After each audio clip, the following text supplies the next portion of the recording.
నమస్కారం LTV news కి స్వాగతం ముందుగా బులెటిన్ హెడ్లైన్స్ మంగళగిరి ఎయిమ్స్ తొలి స్నాతకోత్సవంలో పాల్గొన్న రాష్ట్రపతి ద్రౌపది ముర్ము యువ వైద్యులు మారుమూల ప్రాంతాల్లో సేవలు అందించాలని పిలుపు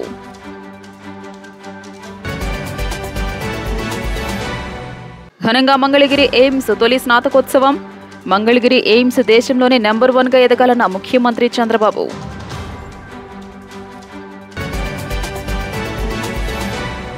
ఇంద్రకీలాద్రిపై దుర్గమ్మను దర్శించుకున్న కేంద్ర మంత్రి ప్రతాప్ రావు జాదవ్ ఆలయ మర్యాదలతో స్వాగతం పలికిన ఈవో రామారావు ఆలయ అధికారులు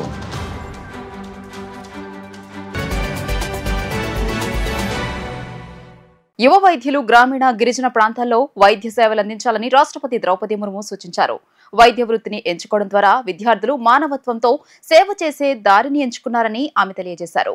గుంటూరు జిల్లా మంగళగిరిలోని ఎయిమ్స్ తొలి స్నాతకోత్సవానికి ముఖ్య అతిథిగా రాష్ట్రపతి ద్రౌపది ముర్ము హాజరయ్యారు. ప్రత్యేక విమానంలో గన్నవరం విమానాశ్రయానికి చేరుకున్న ముర్ముకు గవర్నర్ జస్టిస్ అబ్దుల్ నజీర్, ముఖ్యమంత్రి చంద్రబాబు, ఉప ముఖ్యమంత్రి పవన్ కళ్యాణ్ సహా పలువురు స్వాగతం పలికారు. అనంతరం ఎయిమ్స్ కు చేరుకున్న రాష్ట్రపతి మొదటి బ్యాచ్ గా వైద్య పూర్తి చేసుకున్న 49 మంది ఎంబీబీఎస్ విద్యార్థులకు పట్టాలు ప్రదానం చేశారు. ఈ సందర్భంగా ఆమె మాట్లాడుతూ ప్రజల ప్రాణాలు కాపాడి వారి ఆరోగ్యం మెరుగుపరిచే అమూల్యమైన అవకాశం మీకు వస్తుందని అన్నారు.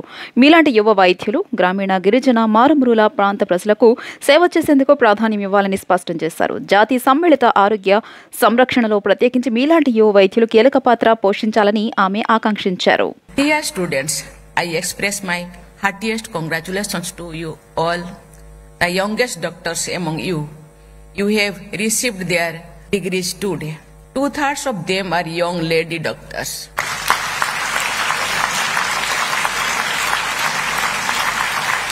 My special congratulations to these doctors who have done us proud.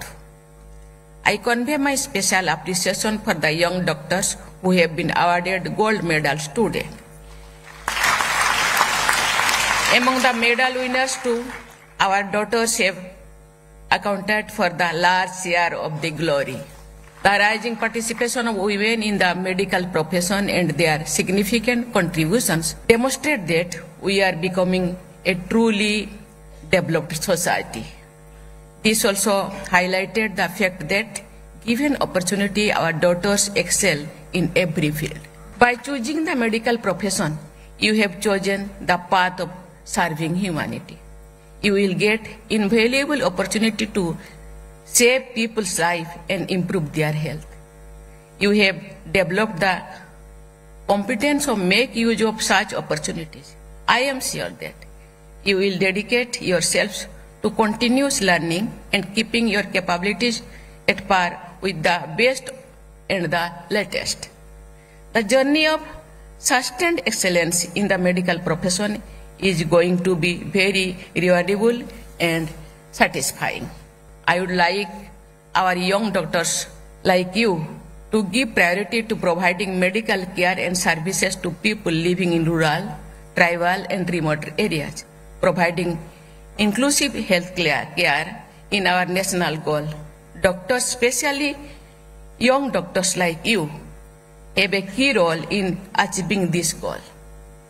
I hope that all of you will discharge this responsibility with utmost dedication and make invaluable contribution in building a healthy, prosperous and developed India.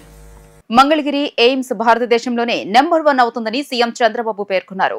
960 బెడ్లు ఉన్న ఆసుపత్రి, 1618 కోట్ల రూపాయల ఖర్చుతో సిద్ధమైన ఆసుపత్రి Mangalagiri AIIMS అని ఆయన పేర్కొన్నారు. మంగళగిరి ఎయిమ్స్ మొదటి స్నాతకోత్సవంలో ముఖ్యమంత్రి చంద్రబాబు పాల్గొన్నారు. ఈ సందర్భంగా ఆయన మాట్లాడుతూ డాక్టర్లుగా ఎదగడానికి టెక్నికల్ నాలెడ్జ్ కూడా ఉండాలని డైరెక్టర్ మధవానందకర్ అంటున్నారని, ఎయిమ్స్ మంగళగిరికి 10 ఎకరాలు ఇస్తామని అవకాశం ఉంటే తనకు ఇక్కడ చదువుకోవాలని ఉందన్నారు. భవిష్యత్తులో ఎయిమ్స్ మంగళగిరికి ఎలాంటి మౌలిక సదుపాయాల లోటు ఉండనివ్వమని సీఎం స్పష్టం చేశారు. కొలనుకొండలో రీసెర్చ్ సెంటర్ ఐఐటితో అనుసంధానించాలనుకుంటున్నామన్నారు. మెడికల్ అనేది ఇప్పుడు మెడ్ టెక్ గా మారిపోయిందని, డీప్ టెక్ ను మెడికల్లో కూడా అమలు చేయాలనుకుంటున్నామని ఆయన పేర్కొన్నారు. Wonderful place, this Mangalagiri All India Institute has been sanctioned. Then they asked me land. Then at that time we have given this land. If you can see this land, No All India Institute of Medical Science is having this type of land in the country itself, one of the best land. At that time I thought I can give anywhere, but this is a premier institute. I wanted to give one of the best land. That's why if you see in India, Amaravati will be the future city, that also modern city.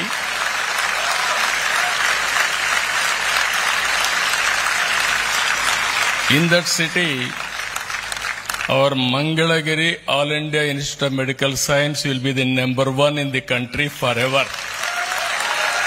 It is going to happen. I am very happy, along with Nadda ji, who laid the foundation 2018.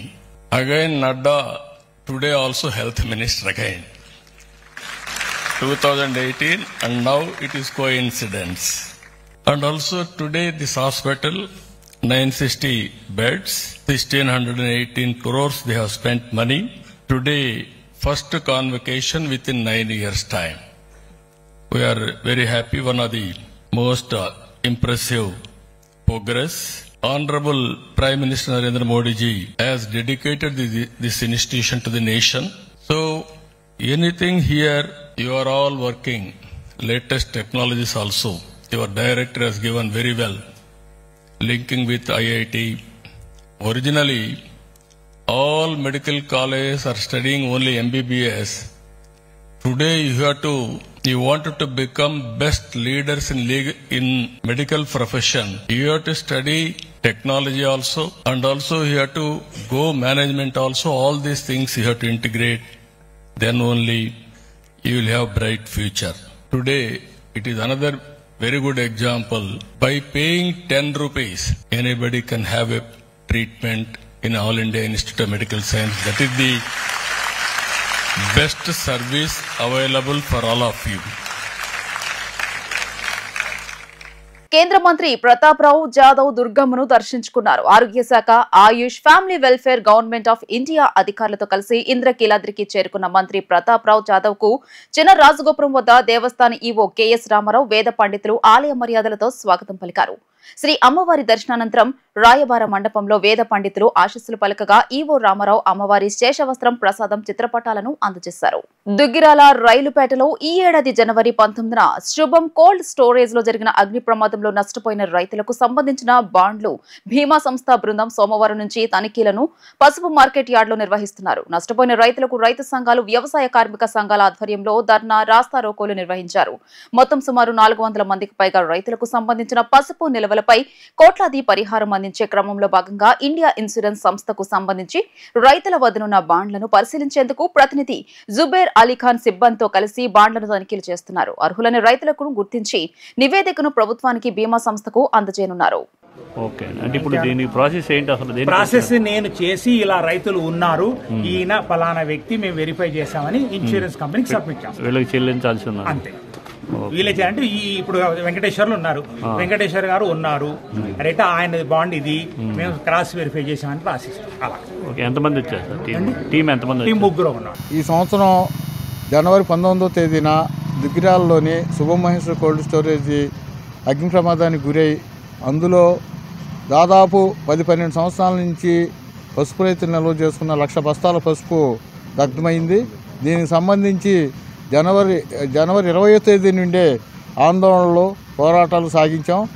తర్వాత ఫిబ్రవరి నెలలో రైతుల దగ్గర నుంచి బాండ్లు అవి జిరాక్స్లు collect చేసి ఇంత పసుపు ఉందనే దాంతో ఇన్ని బస్తాల పసుపు ఉందని నిర్ధారణకు వచ్చారు. ఆ తర్వాత ఎన్ని ప్రయత్నాలు చేసినా, ఎన్ని పోరాటాలు, రాస్తా రోకోలు, రిలే నిరాకరిస్తూ కూడా దుగ్గిరాల్లో నిర్వహించాం. ఆ తర్వాత మార్చి నెలలో వచ్చిన ఎలక్షన్ కోడ్తో కార్యక్రమాలు కొంత వెనకపట్టు పట్టినా తరువాత వచ్చిన ప్రభుత్వం జూన్ 4వ తారీఖున ఎన్నికైన ప్రభుత్వం జూలై 10వ తేదీన కె అచ్చెన్నాయుడు గారి సమక్షంలో లోకేష్ గారు, అట్లాగే స్థానిక మా ఎమ్మెల్యే ఆనందబాబు గారు, ముమ్మనేని వెంకటసుబ్బయ్య గారి సహకారంతో అచ్చెన్నాయుడు గారి దగ్గర ఒక చిన్న ఒప్పందం జరిగింది. ఆ ఒప్పందంలో భాగంగా కోల్డ్ స్టోరేజ్ యజమాని ప్రతి క్వింటాల్కి 7,000 రూపాయలు చెల్లించడానికి అంగీకరించి మాకు ఒక ఒప్పంద పత్రం ఇవ్వటం కూడా జరిగింది. కానీ ఒప్పందం జరిగి 5 నెలలు గడుస్తున్నా ఇంతవరకు ఎలాంటి పరిహారం రైతులకు అందల. దీనికి కారణం సర్వేలని అవని ఇవని వాయిదాలు వేసుకుంటూ వచ్చి కాలం గడుపుతా చివరికి గత నెలలో ఈ ఫైనల్ చేసి ఈ రిపోర్ట్ని బాంబే పంపించడం జరిగింది. బాంబే పంపించిన తర్వాత మళ్ళీ అక్కడి నుండి నెల తర్వాత ఇవాళ మళ్ళీ రైతుల్ని కేవైసీ పేరుతో ఇక్కడ రైతుల్ని దాదాపు 300 మంది రైతుల్ని దుగ్గిరాల యార్డుకు రప్పించి ఆ విషయాన్ని రైతుల దగ్గర నుంచి డాక్యుమెంట్స్ కలెక్ట్ చేసుకుంటున్నారు. రాలేని వాళ్ళు అట్లాగే ఇతర ప్రాంతాల్లో ఉన్న వాళ్ళకి వాళ్ళ పరిస్థితి అగమ్యగోచరంగా ఉంది. వాళ్ళు కూడా కొంతమందికి ఉన్నాయి.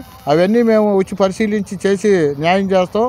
దుగ్గిరాల జలవనరుల శాఖ కార్యాలయం నందు నీటి సంఘాల చైర్మన్ వైస్ చైర్మన్ నియామకాలు ఏకగ్రీవమయ్యాయి. మొత్తం 8 మంది సభ్యులుగాను చైర్మన్ గా మోరంపూడికి చెందిన గౌర్నేని అనిల్ కుమార్, వైస్ చైర్మన్ గా చిన్నపాలెంకు చెందిన విశారపు శేషగిరిరావు ఇరువురిని ఏకగ్రీవంగా మిగిలిన సభ్యులు ఎన్నుకున్నారు. అదేవిధంగా ఏమని, అత్తోట, తుమ్మపూడి, పెదకొండూరు, గుండు, మెడ గ్రామాలకు చెందిన వారు డైరెక్టర్లుగా నియామకమయ్యారు. తొలుత కార్యాలయంలో ఎన్నికల అధికారి గడ్డం ముత్యంబాబు సమక్షంలో సంతకాలను చేశారు. అనంతరం నూతనంగా ఎన్నుకో చైర్మన్ వైస్ చైర్మన్ సభ్యులకు పూలమాలలు వేసి శాలువాలతో సన్మానించారు. ఇక్కడ ఎలక్షన్ ఆఫీసర్గా 38 దుగ్గిరాల డిస్ట్రిబ్యూటరీ కమిటీకి ఎలక్షన్ ఆఫీసర్గా వేశారు. సో ఈరోజు ఉదయం నుంచి ప్రెసిడెంట్కి వైస్ ప్రెసిడెంట్ని ఎన్నిక చేసుకోవడానికి ఇక్కడ ఏర్పాటు చేశారు. ఈ విధంగా ప్రెసిడెంట్ గారిని కూడా ప్లస్ వైస్ ప్రెసిడెంట్ గారిని ఎన్నుకోవడం జరిగింది. ప్రెసిడెంట్గా అనిల్ కుమార్ గారు, శేషగిరిరావు గారు వైస్ ప్రెసిడెంట్గా ఎన్నికయ్యారు. ఏకగ్రీవంగా ఎన్నికయ్యారు. 8 మంది సభ్యులండి. దాంట్లో ప్రెసిడెంట్ గారు ఒకరు, వైస్ చైర్మన్ గారు 13 నుంచి జరుగుతున్నాయండి. విలేజ్ లెవెల్లో జరిగినాయి. వాళ్ళందరూ వచ్చిన సభ్యులు 8 మంది ఇక్కడికి వచ్చి డీసీ ప్రెసిడెంట్గా వైస్ చైర్మన్గా ఎన్నుకోవడం జరిగింది. మంగళగిరి ముద్దుబిడ్డ మంత్రివర్యులు శ్రీ నారా లోకేష్ గారికి నాకు దుగ్గిరాల మండలం తరపున నీటి సంఘం తరపున డీసీ పదవిని అవకాశం కల్పించినందుకు కృతజ్ఞతలు తెలుపుకుంటున్నాను. నాతో పాటు సోదరుడు శేషగిరిరావు గారిని డీసీ ఉప సర్పంచ్గా నియమించడం జరిగింది. మొత్తం 8 మంది నీటి సంఘం సభ్యులండి. దీనిలో నుంచి మేము ఇద్దరం ప్రెసిడెంట్గా, వైస్ ప్రెసిడెంట్గా, వైస్ చైర్మన్గా నియమించుకున్నాం. రైతులు అందుబాటులో ఉండి సక్రమంగా విధులు నిర్వహించి మంచి పేరు తెచ్చుకొని గౌరవంగా ఉంటాను. మన నియోజకవర్గమైన ఎమ్మెల్యే నారా లోకేష్ గారికి ధన్యవాదాలు తెలుపుకున్నాను. నాకు అప్పచెప్పినటువంటి వైస్ చైర్మన్ పదవిని సక్రమంగా నిర్వర్తిస్తానని, ఎటువంటి సమస్యలు లేకుండా పరిష్కరిస్తానని మనవి చేసుకున్నాను. దుగ్గిరాల మండలం అధ్యక్షులుగా, డీసీ అధ్యక్షులుగా మారంపూడి గ్రామానికి చెందిన రైతు కుటుంబానికి చెందిన గౌర్నేని అనిల్ గారిని అధ్యక్షులుగా, అదేవిధంగా పెద్దపాలెం గ్రామానికి చెందిన మా సహోదరుడు శేషగిరిరావు గారిని ఉపాధ్యక్షులుగా ఏకగ్రీవంగా ఎన్నుకోవడం జరిగింది. ఈ ఎన్నికకి సహకరించిన ప్రతి ఒక్క డీసీ నీటి సంఘాల అధ్యక్షులకి మా లోకేష్ గారి తరఫున కృతజ్ఞతలు తెలుపుతా ఉన్నాము. ముఖ్యమంత్రి చంద్రబాబు తన ఎన్నికల ప్రచారంలో తాము అధికారంలోకి వస్తే కరెంటు ఛార్జీలు తగ్గిస్తామని చెప్పి మోసం చేశారని సిపిఎం నాయకులు పి బాలకృష్ణ ఆరోపించారు. అధికారంలోకి రాగానే 2022 నుండి 2024 వరకు ప్రజలు వాడుకున్న కరెంటు ఛార్జీలు వసూలు పేరుతో 15,000 కోట్ల రూపాయల భారాలను ప్రజలపై మోపారని ఆయన ఆగ్రహం వ్యక్తం చేశారు. మంగళగిరి పట్టణంలోని రత్నాల చెరువులో సిపిఎం ఆధ్వర్యంలో విద్యుత్ బిల్లుల దహన కార్యక్రమం జరిగింది. ఈ సందర్భంగా సిపిఎం నాయకులు పి బాలకృష్ణ మాట్లాడుతూ జగన్మోహన్ రెడ్డి అధికారంలో ఉండగా కరెంటు ఛార్జీలకు వ్యతిరేకంగా బాధుడే బాధుడు అని పెద్ద ఎత్తున ప్రచారం చేసి గొడవ చేసిన చంద్రబాబు నాయుడు అధికారంలోకి వచ్చిన తర్వాత జగన్ బాటలోనే నడవడం సిగ్గుచేటని అన్నారు. జగన్మోహన్ రెడ్డి స్మార్ట్ మీటర్లు ఏర్పాటు చేయడానికి ఆదాని వద్ద 1750 కోట్ల రూపాయలు లంచం తీసుకున్నట్లు అమెరికాలో ఆధారాలతో బయటపెట్టిన జగన్పై ఎటువంటి చర్యలు తీసుకోకపోవడం చూస్తూ ఉంటే మోడీ, చంద్రబాబు, జగన్, పవన్ కళ్యాణ్లు మొత్తం ప్రజలపై భారాలు మోపేవారేనని విమర్శించారు. కేంద్ర రాష్ట్ర ప్రభుత్వాల ప్రజా వ్యతిరేక విధానాలకు వ్యతిరేకంగా సిపిఎం పార్టీ ప్రజల పక్షాన నిలబడి పోరాడుతుందని, భవిష్యత్తులో కరెంటు ఛార్జీలు తగ్గించే విధంగా జరిగే పోరాటాల్లో ప్రజలు కలిసి రావాలని పిలుపునిచ్చారు. రాష్ట్ర ప్రభుత్వం 2022-2024 మధ్యలో కరెంటు ఛార్జీల మీద వారికి నష్టం వచ్చిందనే పేరుతో అదనపు ఛార్జీలు ప్రజలపైన భారాలు వేస్తూ ఉన్నది. ట్రూ ఆఫ్ ఛార్జీలని, సర్దుబాటు ఛార్జీలని ఈ విధంగా కరెంటు ఛార్జీలు వేస్తూ ఉన్నది. కానీ ఎన్నికలకు ముందు చంద్రబాబు నాయుడు గారు చెప్పినటువంటి అంశం జగన్మోహన్ రెడ్డి బాధుడు అని చెప్పి కరెంట్ ఛార్జీలు పెంచుతున్నాడని చెప్పి బాధుడికి వ్యతిరేకంగా మేము ఆందోళన చేస్తున్నామని చెప్పి వామపక్షాలు ఆందోళన చేస్తుంటే వాళ్ళతో పాటు కూడా రోడ్ల మీదకి వచ్చి మాట్లాడినటువంటి పరిస్థితి తెలుగుదేశం కార్యకర్తలు చంద్రబాబు నాయుడు. కానీ అధికారానికి వచ్చిన తర్వాత ఆ మాటను మర్చిపోయి జగన్మోహన్ రెడ్డి ఏ విధంగా ట్రూ ఆఫ్ ఛార్జీలు వేశాడో అదేవిధంగా చంద్రబాబు నాయుడు కూడా ఈరోజు ట్రూ ఆఫ్ ఛార్జీలు సర్దుబాటు ఛార్జీల పేరుతో ప్రజలపైన అదనపు భారాలు వేస్తూ ఉన్నారు. ఒక ఇంటికి పూరి ఇళ్ళు ఒక ముసలామె ఉంటుంది, అక్కడ ఇంట్లో టీవీలు లేవు, ఏమి లేవు. నెలకి 75 రూపాయల కరెంటు బిల్లు వస్తుంది ఆమెకి ఈ రోజున 350 రూపాయల కరెంటు బిల్లు రావడం జరిగింది. ఒక్కొక్క ఇంటికి 200, 300, 700 ఈ విధంగా అదనపు కరెంటు ఛార్జీలు రావడం అనేది చాలా దారుణమైనటువంటి పరిస్థితి. సర్దుబాటు పేరుతో 6,800 కోట్ల రూపాయలు, మళ్ళా సర్దుబాటుగా ట్రూ ఆఫ్ ఛార్జీలతో మొత్తం కూడా ఈ రోజున 15,000 కోట్ల రూపాయలు ప్రజలపైన భారాలు వేస్తూ ఉన్నటువంటి పరిస్థితి. ఇదే కాకుండా ఈ రోజున మొత్తం మనం పరిశీలిస్తే జగన్మోహన్ రెడ్డి అధికారంలో ఉన్నప్పుడు మన రాష్ట్రంలో ప్రతి ఇంటికి స్మార్ట్ మీటర్లు పెట్టాలని చెప్పి ఆదానితో ఒప్పందం కుదుర్చుకున్నాడు. 1750 కోట్ల రూపాయల లంచం తీసుకున్నాడు జగన్మోహన్ రెడ్డి అని చెప్పి అమెరికాలో ఉన్నటువంటి సంస్థలు మొత్తం కూడా బయటపెట్టినటువంటి నేపథ్యం. మరి రోజు జగన్మోహన్ రెడ్డి చంద్రబాబు నాయుడు తిట్టుకొని ఒకరికొకరు తిట్టుకుంటూ ఉంటారు. కానీ 1750 కోట్ల రూపాయలు లంచం తీసుకుంటే దాని మీద చర్యలు తీసుకోవాలని చెప్పి మనం కోరుతూ ఉంటే చంద్రబాబు నాయుడు నోరు మెదపడలేదు. కారణం ఏమిటంటే కేంద్రంలో నరేంద్ర మోడీ స్మార్ట్ మీటర్లు పెట్టడానికి ఆదానికి అనుమతి ఇచ్చాడు. ఆదాని ఇక్కడ ఒప్పందం చేసుకున్నాడు కాబట్టి ఆదానికి వ్యతిరేకంగా మాట్లాడితే చంద్రబాబు నాయుడు మళ్ళీ జైలుకి వెళ్ళాల్సి వస్తున్న భయంతో ఈ రోజున సర్దుబాటు ఛార్జీలకి ఈ విధంగా మొత్తం కూడా ఆమోదిస్తున్నటువంటి పరిస్థితి కనబడతా ఉంది. సీఎం చంద్రబాబు నారా లోకేష్ ఇచ్చిన గౌరవాన్ని తాను ఎప్పుడూ మర్చిపోనని ఈ మంత్రి పార్థసారథి అన్నారు. మాజీ మంత్రి జోగి రమేష్ ఎపిసోడ్ లో మరోసారి తాను పార్టీ హైకమాండ్ కార్యకర్తలకు క్షమాపణ చెబుతున్నానని అన్నారు. గౌడ సామాజిక వర్గం వాళ్లు ప్రోగ్రాం డిజైన్ చేశారని గుర్తు చేశారు. జోగి రమేష్ ను సడన్ గా చూసి తాను షాక్ కు గురయ్యానని తెలియజేశారు. మంగళగిరిలోని టీడీపీ కేంద్ర కార్యాలయంలో మంత్రి పార్థసారథి విలేకరుల సమావేశం నిర్వహించారు. సమావేశంలో ఆయన మాట్లాడుతూ తాను టీడీపీ సిద్ధాంతాలను బలంగా నమ్ముతానని అన్నారు. వైసీపీ తానులోంచి చించుకుని బయటకు వచ్చానని అన్నారు. టీడీపీ కార్యకర్తలు తనను ఆదరించారని అన్నారు. నూజివీడులో తనను టీడీపీ కార్యకర్తల భుజం మీద వేసుకుని గెలిపించారని గుర్తు చేశారు. భవిష్యత్తులో ఇలాంటి ఘటనలు జరగకుండా జాగ్రత్తలు తీసుకుంటానని అన్నారు. తనను ఎవరెవరు కలుస్తున్నారనేది కూడా తనకు తెలియజేయాలని ఇంటెలిజెన్స్ అధికారులను కోరానని మంత్రి పార్థసారథి పేర్కొన్నారు. జోగి రమేష్ కు చిల్లర చేష్టలు చేయడం వెన్నతో పెట్టిన విద్య అని విమర్శించారు. నాకు చంద్రబాబు నాయుడు గారు, లోకేష్ గారు నాకు ఇచ్చిన గౌరవాన్ని నేను ఎప్పుడూ కూడా జీవితంలో మర్చిపోనని చెప్పేసి ముఖ్యంగా తెలియజేస్తా ఉన్నాను. 2, నన్ను ఆదరించిన కార్యకర్తల మనోభావాలు దెబ్బతిన్నందుకు నిన్న కూడా చెప్పాను. మరొకసారి వారి మనోభావాలు దెబ్బతిన్నందుకు వారికి సారీ చెప్తూ ఈ సంఘటనకు సంబంధించిన వివరాలు కూడా మరి కార్యకర్తలకు విశదీకరించాలనే ఉద్దేశంతో ఈరోజు మీ ముందున్నానని చెప్పేసి మనం చేస్తాను. ఈ కార్యక్రమాన్ని పార్టీ రహితంగా, ముఖ్యంగా తెలుగుదేశం పార్టీ అధికారంలో ఉంది. నూజివీడులో తెలుగుదేశం పార్టీ అభ్యర్థిగా, మంత్రిగా నేనున్నాను కాబట్టి నా నియోజకవర్గంలోని గౌడ సోదరులు అందరూ కూడా జనసేనకు సంబంధించిన వాళ్ళు, టీడీపీ వాళ్ళు ముందు లీడ్లో ఉండి ఈ విగ్రహాన్ని ఆవిష్కరించుకోవాలనే కోరికను నా దగ్గర వెలువచ్చినప్పుడు తప్పకుండా నా సహాయ సహకారాలు ఉంటాయి. ఆయన మహనీయుడు, ఒక బలహీన వర్గాలందరూ కూడా గౌరవించదగ్గ వ్యక్తి. మీరు తప్పకుండా కార్యక్రమాన్ని చేయండి.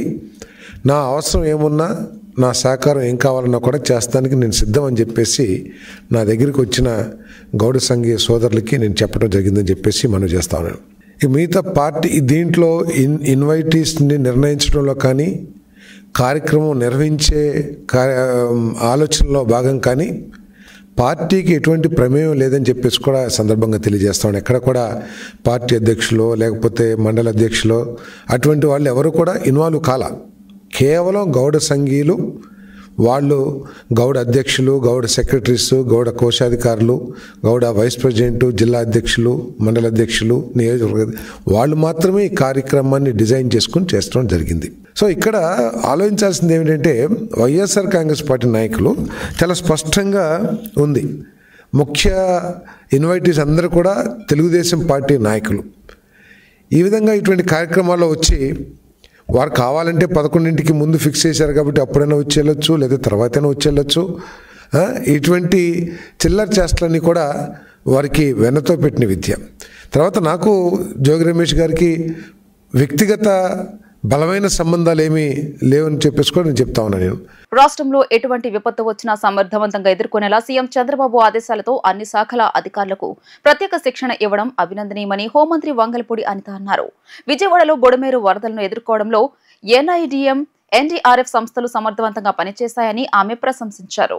గన్నవరం మండలం కొండపావులూరులోని జాతీయ విపత్తు నిర్వహణ సంస్థ సౌత్ క్యాంపస్ ను హోంశాఖ మంత్రి వంగలపూడి అనిత సందర్శించారు. రాష్ట్రంలో విపత్తు రిస్కును తగ్గింపుపై 3 రోజుల పాటు జరిగే శిక్షణ కార్యక్రమాన్ని హోంమంత్రి అనిత ప్రారంభించారు. ఏపీ విపత్తుల నిర్వహణ సంస్థ ఎన్ఐడిఎం ఆధ్వర్యంలో తుఫాన్లు, ప్రకృతి వైపరీత్యాలు సంభవించే సమయంలో ఏపీ డిజాస్టర్ మేనేజ్మెంట్ అధికారులు తీసుకువచ్చిన జాగ్రత్త చర్యల గురించి ఎన్ఐడిఎం అధికారులకు పలు సూచనలు చేశారు. ఈ కార్యక్రమంలో ఐఏఎస్ అధికారి, ఏపీ స్పెషల్ సిఎస్ ఆర్పి సిసోడియా, వివిధ ప్రభుత్వ శాఖల అధికారులు పాల్గొన్నారు. ఈ సందర్భంగా హోంమంత్రి వంగలపూడి అనిత మాట్లాడుతూ రాష్ట్రంలో విపత్తులను ఎలా ఎదుర్కోవాలనే అంశంపై వివిధ శాఖల అధికారులకు అవగాహన, పలు కీలక సూచనలు చేశారు. విజయవాడలో బుడమేరు వరదలను ఎదుర్కోవడంలో ఎన్ఐడిఎం, ఎన్డీఆర్ఎఫ్ సంస్థలు సమర్థవంతంగా పనిచేశాయని ప్రశంసించారు. రాష్ట్రంలో ఎటువంటి విపత్తు వచ్చినా సమర్థవంతంగా ఎదుర్కొనేలా సీఎం చంద్రబాబు ఆదేశాలతో అన్ని శాఖల అధికారులకు ప్రత్యేక శిక్షణ ఇవ్వడం అభినందనీయమన్నారు.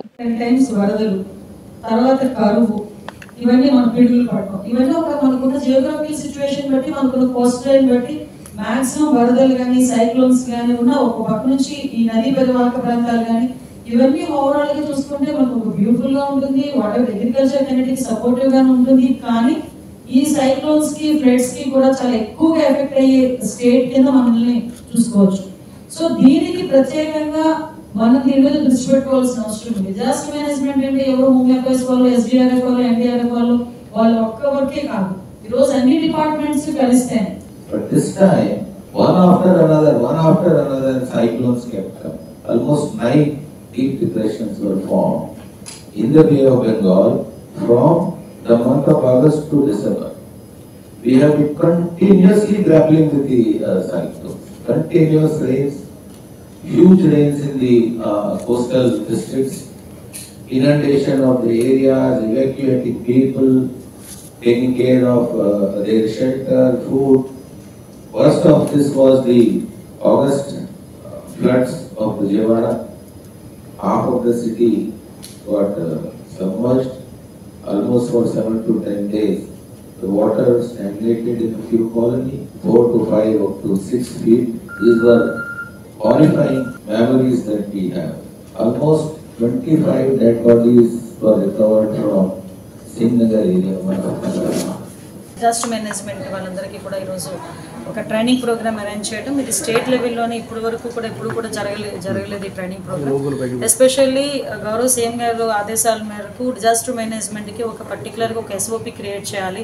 ఫర్దర్గా ఆంధ్రప్రదేశ్కున్న భౌగోళిక పరిస్థితులను బట్టి చాలా సందర్భాల్లో వరదలు వస్తుంటాయి, తుఫాన్లు వస్తుంటాయి, కరువు వస్తుంటుంది, అట్ ద సేమ్ టైం పిడుగులు పడే పరిస్థితులు ఇవన్నీ కూడా ఉంటాయి. అటువంటి పరిస్థితుల నుంచి ప్రజలను తాము ఎలా రక్షించుకోవాలనేది ఒక ఎత్తు అయితే, డిపార్ట్మెంట్ పరంగా మనం ఎటువంటి ప్రికాషన్స్ తీసుకోవాలి, ఎటువంటి రెస్క్యూ ఆపరేషన్స్ తీసుకోవాలి, ఇమీడియట్గా ఎలాగ మనం రెస్క్యూ ఆపరేషన్స్లోకి వెళ్ళాలి అన్న దాని మీద ఒక కంప్లీట్గా ఒక ఎస్ఓపి క్రియేట్ చేయమని మా అందరికీ కూడా ఒక ఆదేశాలు జారీ చేయడం జరిగింది. ఆదేశాల మేరకు ఈరోజు ఇక్కడ డిజాస్టర్ మేనేజ్మెంట్, ఈ national institute of disaster management వాళ్ళ తరపు నుంచి ఈరోజు మేము అందరం కూడా కోరాము, ఆ రోజు ఒక ట్రైనింగ్ ప్రోగ్రామ్ కావాలి డిపార్ట్మెంట్ వాళ్ళందరికీ. అది ఈరోజు ఒక 3 days ట్రైనింగ్ ప్రోగ్రామ్ ఈరోజు కండక్ట్ చేశారు. దానికి ఇనాగ్రేషన్కి ఈరోజు ఇక్కడ నేను రావడం జరిగిందండి.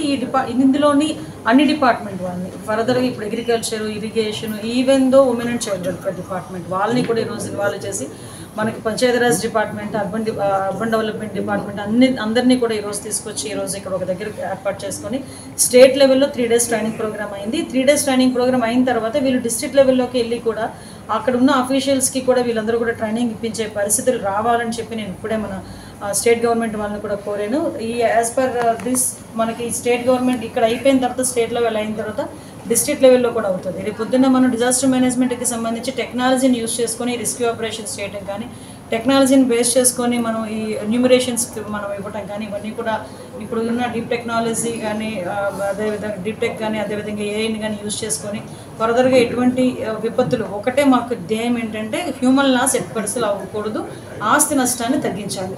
ఈ రెండింటిని ఎక్కువగా మేము మేజర్ ప్రయారిటీ పెట్టుకొని ముందుకెళ్ళడం జరుగుతుందండి. ఈరోజు అదే సందర్భంలో ఈరోజు ఇక్కడికి రావడం జరిగింది. వార్తలు ముగించే ముందు హెడ్లైన్స్ మరోసారి. మంగళగిరి ఎయిమ్స్ తొలి స్నాతకోత్సవంలో పాల్గొన్న రాష్ట్రపతి ద్రౌపది ముర్ము. యువ వైద్యులు మారుమూల ప్రాంతాల్లో సేవలు అందించాలని పిలుపు.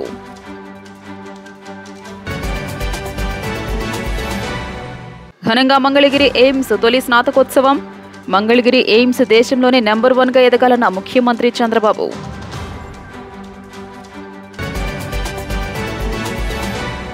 ఇంద్రకీలాద్రిపై దుర్గమ్మను దర్శించుకున్న కేంద్ర మంత్రి ప్రతాప్ రావు జాదవ్. ఆలయ మర్యాదలతో స్వాగతం పలికిన ఈవో రామారావు, ఆలయ అధికారులు.